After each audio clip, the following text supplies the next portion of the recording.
Welcome to From Betrayal to Breakthrough. I'm Dr. Debi Silber, and today's guest is Rachelle McCloud.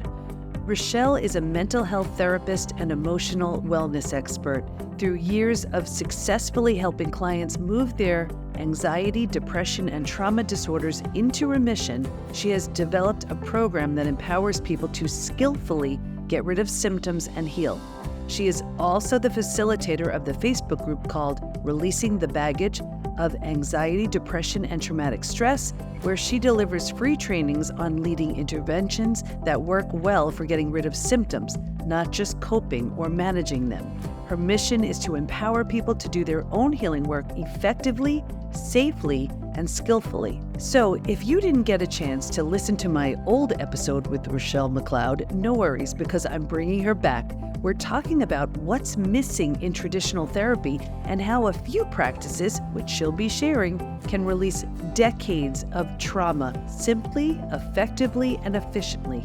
If you've been carrying around the weight of unhealed pain for a while, grab a pen and a piece of paper to take a few notes. You're going to get so much out of this conversation. Here we go. Okay, everybody, I am here with Rachelle McCloud. Actually, she's back because we had such a great conversation last time. And I brought her back because we're going to be speaking about, of course, you've been betrayed and we're doing everything we can to move through it.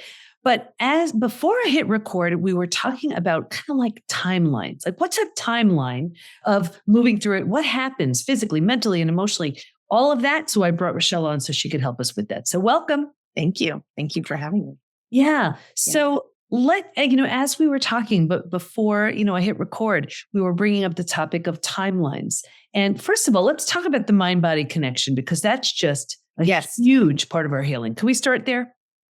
Yes. So I specialize in helping people heal from symptoms of anxiety, depression, and traumatic stress. Some of this is complex childhood trauma. Some of this is betrayal trauma, all these things. And what I rely on for that is the mind-body connection. In my work, I really guide the mind-body to do its own beautiful work of healing, of learning new ways of being, growth, maturity, and mastery. And so the brains are designed to do that, but there are things that come up that really block the mind-body ability to complete those processes. And then we stay stuck, and then we're lingering, and then we're looping, and we're just not getting the growth and transformation and expansion we could be getting from even harmful and challenging experiences like betrayal. So really, when I talk about the mind-body connection, I'm talking about the body and all these nerves that we have and all the energy systems that we use. We're very electrical. And how the body is gathering information from outside of us and inside of us everywhere, when we're in our experiences, when we're in betrayals, when we're in life and love and happiness, and anywhere we are, our body is doing this work. And its job is to send this information up through the brainstem, up to the front of the brain, through a process. And in the front of the brain, that's really where it mixes with our values and our morals. And that's where our brain is finally our experiences get words added to them, where we have solutions. And just where our whole brain comes together to be like, oh, look at all this data we got. And let's create a more healthy map of our understanding of the world. Right? It creates this map of relationships. And we want those maps to be accurate because it's easier to get from point A to point B. And so if they're not accurate, they're looping around, we're tranking lefts and rights. And you can see this in our relationships. And this is one of the reasons why often we'll find ourselves in betrayal after betrayal, is because our map and our understanding of how life works, our brain isn't actually able to make that map accurate. Let's break it down even further. Like when we get stuck, when we're just looping, when we're not able to make sense of it, tell us what's going on. What would that look like? Yes. The person who's listening, watching, saying, okay, I think she's talking about me. What would that look like in this person's day to day? Yes, I'm going to nerd on you for a moment. And I'm going to take that to the inside, to the outside. Okay, so you've got this nervous system and it's sending up the positive. It's just going through the system, no problem whatsoever. But anything that registers as pain is going through the brain and it's registering as pain. And the brain is shifting into a survival state instead of a processing state. Instead of using that information for growth and mastery and wellness and connection, it's using it to survive. And so we've got our fight, flight, freeze, faint, and fawn. And then the brain doesn't like that either. So then we got to do something to get out of that. And then we are out of that, but then the body still needs to send that information up. And so up it comes again. And then it causes that problem. And then we're in fight or flight and back down, right? And just looping there. And so some of these things we will find ourselves looping by some clues as if we keep researching. With betrayal stuff, especially with narcissism, right? Where we've been in a relationship with a narcissist and we're just researching narcissist. That can be a sign that this whole process isn't working. And actually, many of us, when our mind-body system isn't working, we will use one part of our mind-body system excessively. And that can really be, for most of us, it's our thinking center. We're just thinking and thinking and thinking. That's not a whole mind-body process. And so that your system isn't able to go through its natural healing process, its natural resolution process, its natural growth and mastery and connection process. Mm-hmm. I just want to make sure. So if I can dumb it down with the beautiful words you're saying, it's almost like here we are, we're in trauma and we're doing our research because we want to understand, but we're excessively researching using our mind, not letting it pass through us, where let's say we see the animal in the wilderness who shakes after, they've been attacked. Their nervous system settles down, they go back to normal. We are just using one aspect of the mind-body system, our mind, to try to understand something. And we keep looping because all we're doing is using this one piece and not moving past this one aspect. And another way of doing this is we could be looping on, we could have memory surfacing. Mm-hmm. And this would be more like our subconscious mind-body connection trying to work, but it's like this one memory just keeps happening over and over again. And that is a sign that this mind-body system process isn't happening. Waking up in the morning with the same feeling, having reoccurring nightmares. Gosh, sometimes we'll find this with patterns of eating and sleeping being different, or excessive drinking. We're just trying to cope with the bad feelings in our body that are lingering from this past experience that we're still carrying around. And so our body is having to do extra work to cope and get through it. And really, when, it sounds like when you think about it, here we are, we're having this reoccurring nightmare, or the same thoughts keep popping up. And this is where we reach for the food, drugs, alcohol, work, TV, anything, to numb, avoid, and distract ourselves. Okay. And so that's not doing anything to unloop us. All we're doing is trying to minimize the pain from the loop. Okay. Which we have to do, but it would be so much better just to stop looping. Mm-hmm. And when we use the mind-body system like it's designed, the loops stop, and they stop quickly, sometimes within 20 minutes. It's just the mind-body system is so brilliantly fast and creative and masterful that it's just worth getting out of the loop. And yeah. So I'm always trying to get into the minds of my listeners, viewers, and they're like, you mean to tell me I have had this same reoccurring thought? I can just do something for 20 minutes and it would be gone. I will be hearing about it if I don't ask you. What is it that could allow these thoughts to stop looping? What would they need to do? Gosh, there are many interventions that we can use at any time. I like to match people with those interventions. I use 4 very heavily. Those are the 4 I specialize in: emotional freedom techniques, thought field therapy, energy medicine, and EMDR. Emotional freedom technique, thought field therapy, and what were the other 2? Energy medicine and EMDR. Okay. If you could explain each of these so everybody knows what each one involves, and then we'll take it from there. Each one of these engage the mind and the body in a healing dance. And it's a very different healing dance than we do in talk therapy, but it is the mind-body's healing dance. And in each of these interventions, we are thinking about the looping memory, let's just say, and we're paying attention to that. And then we're engaging our body in a modality, whether it's eye movements. So we're moving our eyes left and right. This is the one I don't lead with the most because it does have some negative side effects. But there's other ones that you can just grab off the shelf, off of a video, and start using them. And you're going like emotional freedom techniques. Mm-hmm. You're thinking about the looping memory because you're like, okay, brain, I see you're having problems processing that. And so you're tapping on the side of your hand, the back of your hand, all these different points on your body. And you do a 30-second round, and then you're paying attention to this memory. It just feels different. It looks different because the brain is changing it.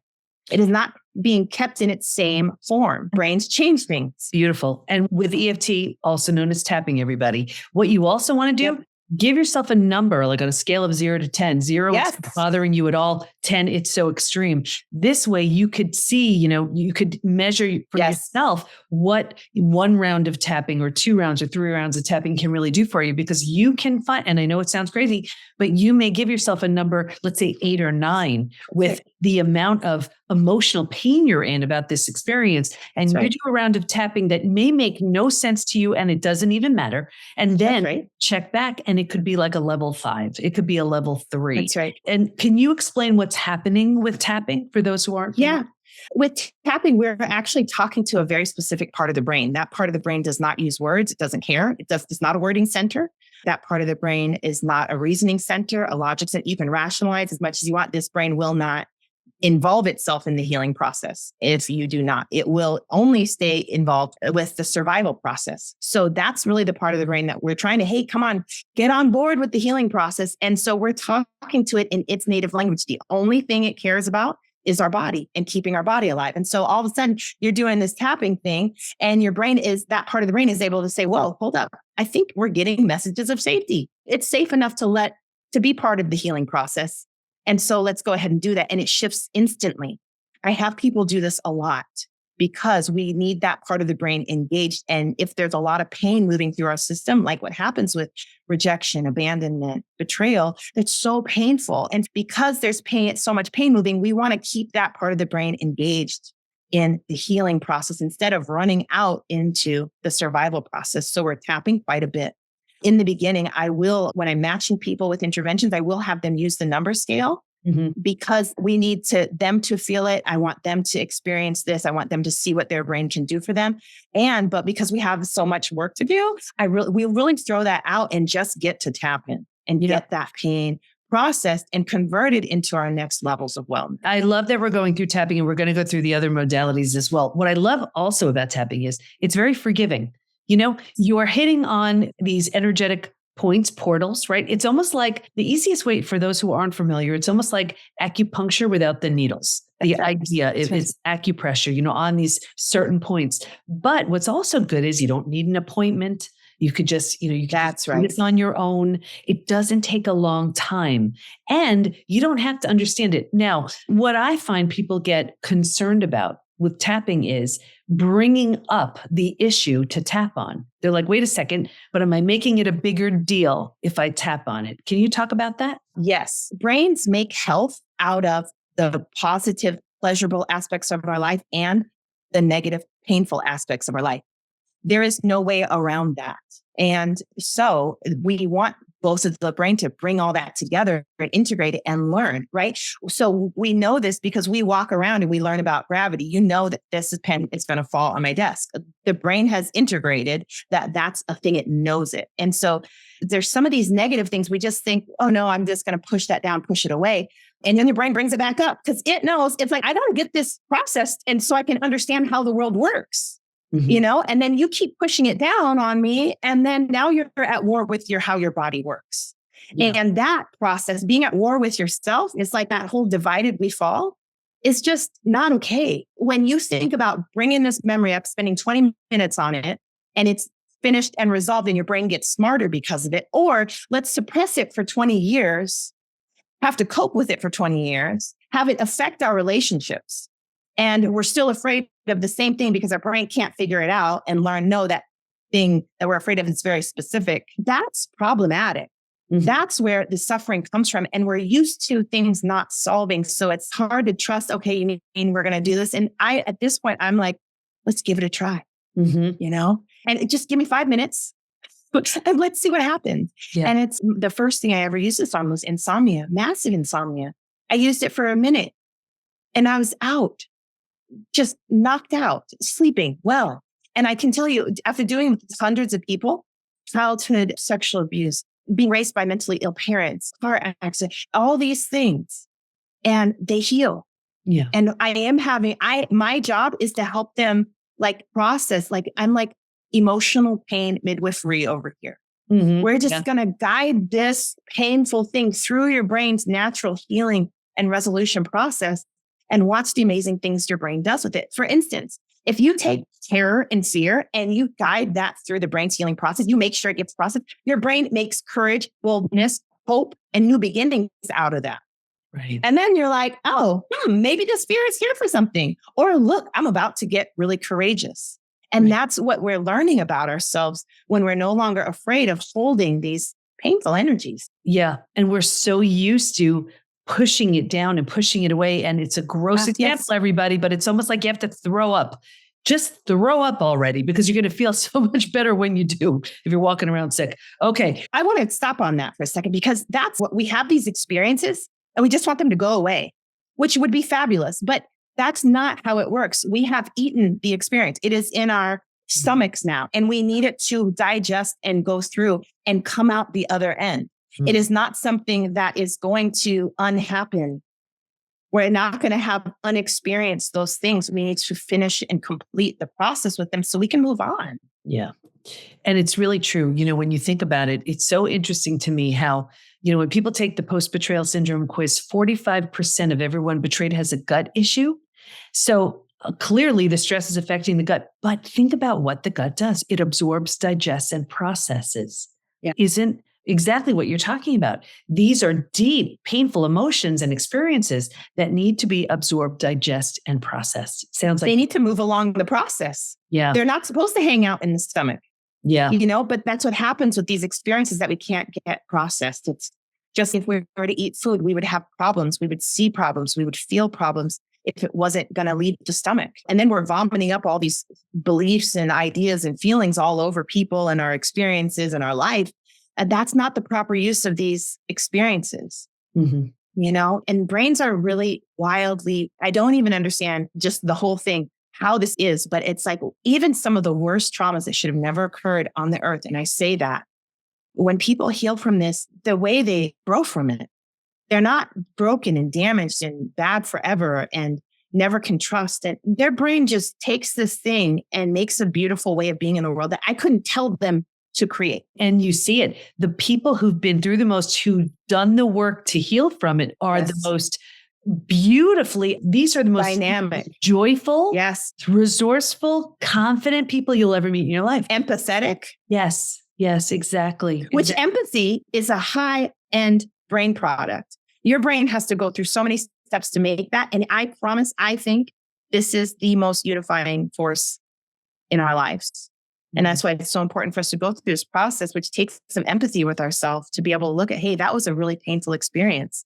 Put some attention on it, get it processed, and then, that empathy with ourselves and understanding there's a process with this and going through the process just starts expanding to other people. And then we have more of that connection. And we don't tolerate in our intimate circles people who don't have empathy. Because we value it so much, and we've seen it, we've tasted it, we want it, and intuitively we know, hey, well, that's not empathy. Yeah, there's so many reparative things that occur just from the mind-body system working effectively. Beautiful. I love that. Let's talk about thought field therapy. What's that about? Thought field therapy is the parent intervention to emotional freedom techniques and tapping. And so it has a little bit more woo-woo left in it. And there's more diagnostic features in it, and it's a little bit more difficult to teach people. However, so I really will lean on tapping more than teaching people thought field therapy because of the amount of work we need to do. But there is an intervention in thought field therapy that I pull out, and it is a forerunner in my work. It is my favorite trauma processing intervention, and it's called collarbone breathing. And on my website, I have a program where I teach people how to do these interventions for free, and then they can take them and use them and integrate them with their therapist or coaching, or, and I have a program that they can take if they want to follow. But really, it's like, just get your hands on these things. So the collarbone breathing is you're holding the collarbone points with one hand, and then you're tapping on the triple warmer continuously. And you're doing some polarity things at the complex. And we could nerd out about all the reasons. I'm just like, let's just get to work. And then there's a breathing component that goes with it. And so it takes about 2 minutes, but it is a big hammer. If tapping's not working, you just pull up a collarbone breathe on it and hit it with this big hammer. And then it's like open and moving and desensitized. And then you go right back to tapping or another collarbone breathe until you can look at that emotional distress. And it's just It's not painful. It's not intense. It's 0 on a scale of 0 to 10. It makes sense. There's epiphanies, there's new solutions, all of that stuff. We want to keep moving until we get to that place. So just to be clear, you said 20 minutes towards 2. Yes. Okay. 2 minutes. It's a 2-minute intervention. A 2-minute intervention. And it worked by the difference you'll feel at the end. Yes. So you're saying if someone is, let's say, just anxious or hypervigilant or whatever that emotion is, at the end of it, they'll be feeling more calm. Is it like something that they'll notice? They feel a difference? Yes, it is very dramatic for the most part. When it really depends on what you're working on it with. There are some symptoms that are very complex. And so the results you get can be more subtle. Any progress the brain makes in processing that issue is winning.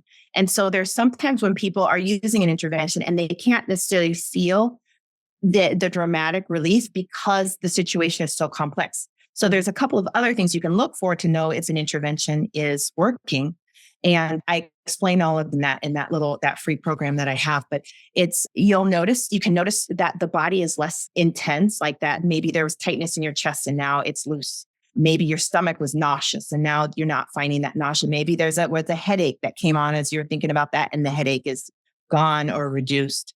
Those sorts of things we'll notice. Those are fun ones because you feel those ones right away if you're looking for it. Other things you might notice is being more logical, more reasoning, more objective, more data-based. And that's because the front of the brain is starting to work now. Because when we're in survival states, the survival center will turn off and shut down the rest of the brain, of the prefrontal cortex. We don't need to think, we need to survive. So let's just cut that feature off. So when we know it's working because the survival system is allowing that part of the brain to turn back on because it feels like it's safe enough to do. So we're noticing things like that's not how it always works, or that wasn't as big of a deal as I thought it was. And we're just more pragmatic there and less emotional.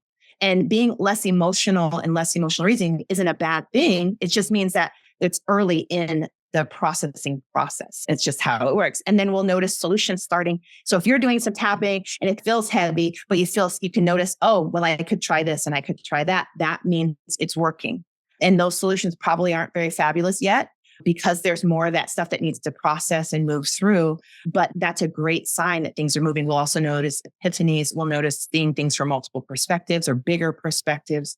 And those are all really great signs that the intervention is working, and just keep using it. Use it a couple more times. Think about it compared to where someone may have been to have those kinds of results from a 2-minute intervention. Absolutely. That's time well spent. Okay, let's go into energy medicine. Yeah. Energy medicine I studied with Donna Eden's program, and she teaches 9 different energy systems. So chakras, auras, grid, electrical system, all these different systems that our body is using energetic. And so there's things we can do to balance these parts of us. And so whether we're chakra clearing or holding parts of the head, holding different points, strengthening different meridians, there's so many different ways just to work with the body to get the body to do its healing work. Mm-hmm. That doesn't involve the conscious thinking center that I was like, yes, I need that intervention. I need all of that. I want all of those tools because there's some stuff that we're working on that we just can't put our mind to. It's really too intense to think it through. And we still need to heal. We still need to go through the mind-body system, the mind-body process. And really what Rachelle's talking about, I have seen some of this work and it's amazing. She has these names for these crazy little processes that just look so weird. And she'll bring people on stage and do it with these people. And then their headache goes away. Or if they were traveling and they have jet lag and all of a sudden the jet lag is gone. And I know it seems so crazy. It's like, how do you just take your hand and move it from one side of your body to another, or, tap on a certain point and you feel a difference? Or muscle testing where she'll just ask a question and the arm stays strong or just goes right down.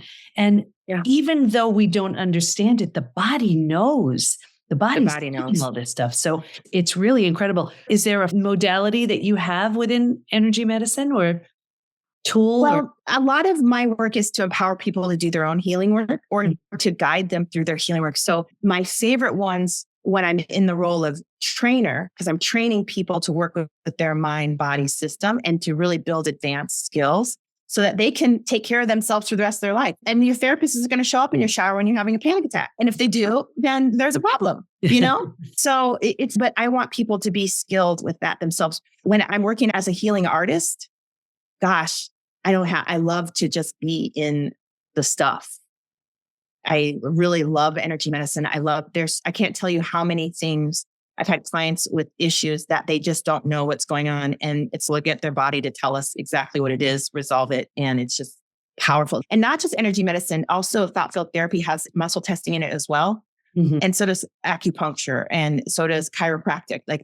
We're learning how to use the body's energy system, the electrical system, to gather information, to heal, to, just like the body is responding to the world around us chemically, it's also responding to the world around us energetically and electrically. Mm-hmm. And so it's like we've really spent time with this chemical process that we can see that if we're thinking this stuff, these chemicals are going off. If we're thinking this thing, these muscles are going off. They're actually no longer able to hold their regular strength.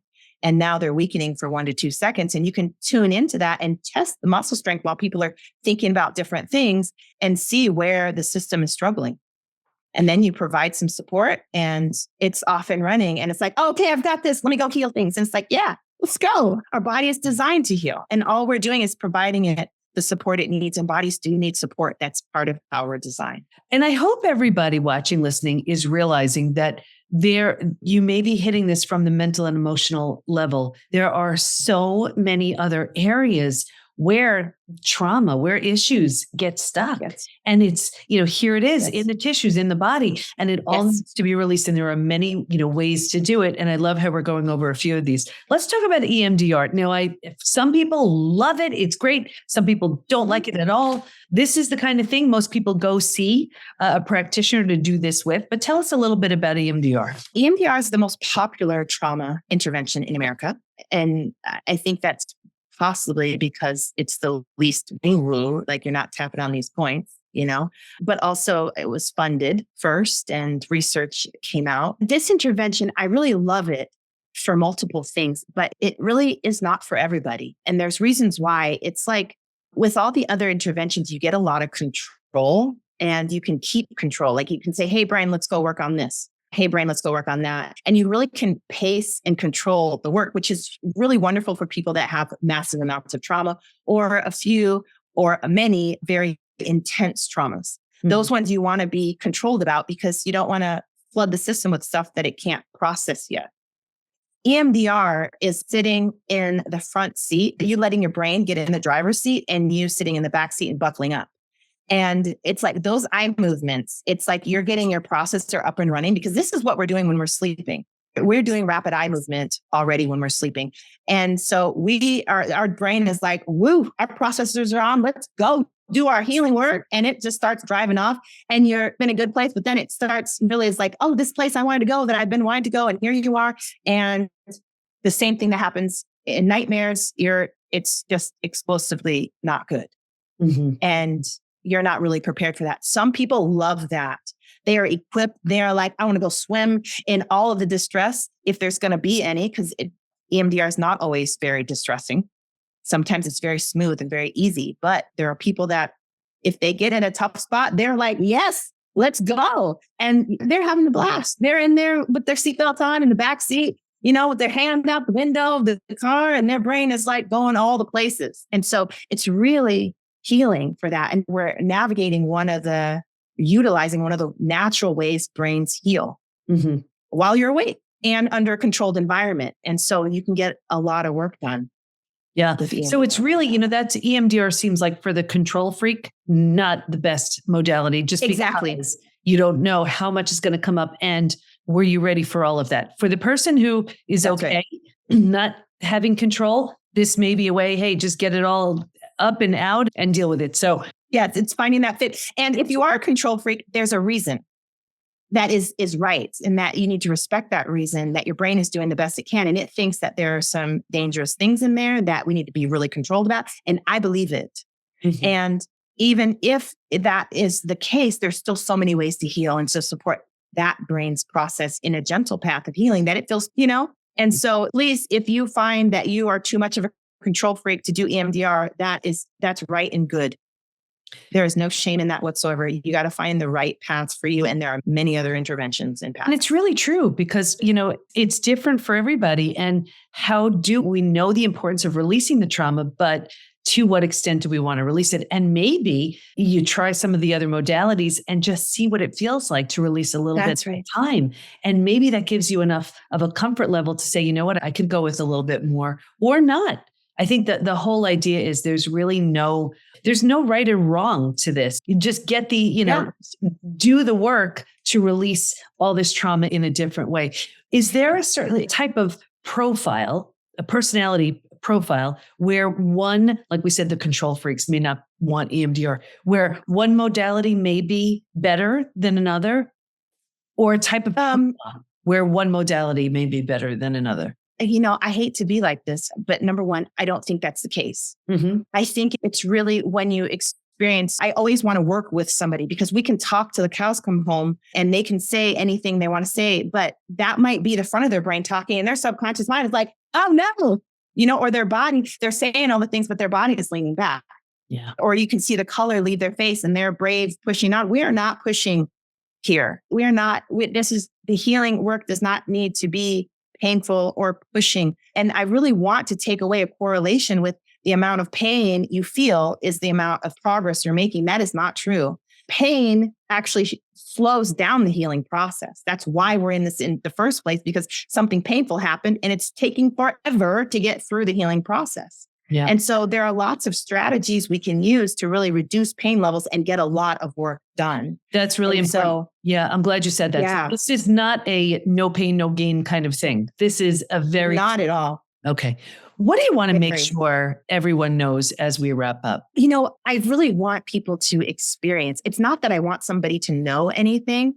I want people to experience their mind-body system working in harmony, creating synergy, creating work it, I really want people to not just try to think their way through. And especially my high performing women who are conquering the world, taking no prisoners, they usually have fabulous prefrontal cortexes and can be pretty disconnected from their body and their subconscious and the other factors that run the show.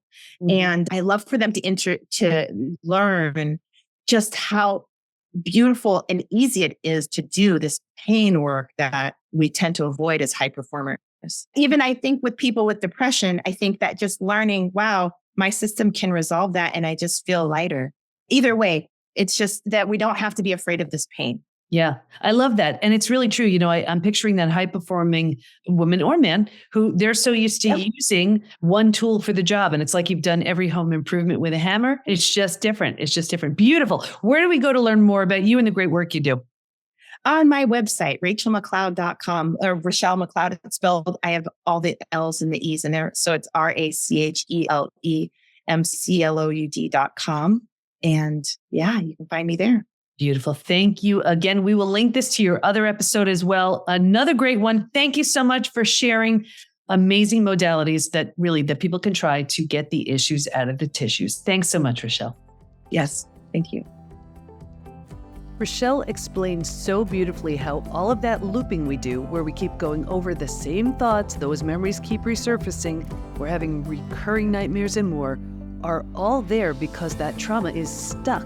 Instead of all the efforts we can take to push it back down, they need to be released. Stay in touch with Rachelle by going to RachelleMcCloud.com, and we'll have all of her information in the show notes at thepbtinstitute.com/podcast. Here's my biggest takeaway. The 4 interventions Rachelle recommends to stop all that looping. Number 1, tapping, EFT, which talks to the part of the brain that has no words. So even though it may seem like an odd practice, give it a try. It's simple and effective. 2, thought field therapy, specifically the 2-minute collarbone breathing technique, which can really make a difference in 2 minutes. 3, energy medicine. This is where we're using the body's energy system to heal. 4, EMDR, the most popular out of the 4, but may not be right for everyone because it can be a bit more intense and you have less control over the trauma release. Some people love it, others not so much. Either way, lots to try, and it's all about getting the issues out of the tissues. We even have one of our PPT coaches and that's her specialty. So very often, members within the PBT Institute will schedule sessions with her specifically if they're in stages 2 and 3, when we're really struggling with triggers, a dysregulated nervous system, and more. Let us help you move through all 5 stages from betrayal to breakthrough by joining us at thepbtinstitute.com. Thanks for listening. Can't wait to be with you next time, and here's to your breakthrough.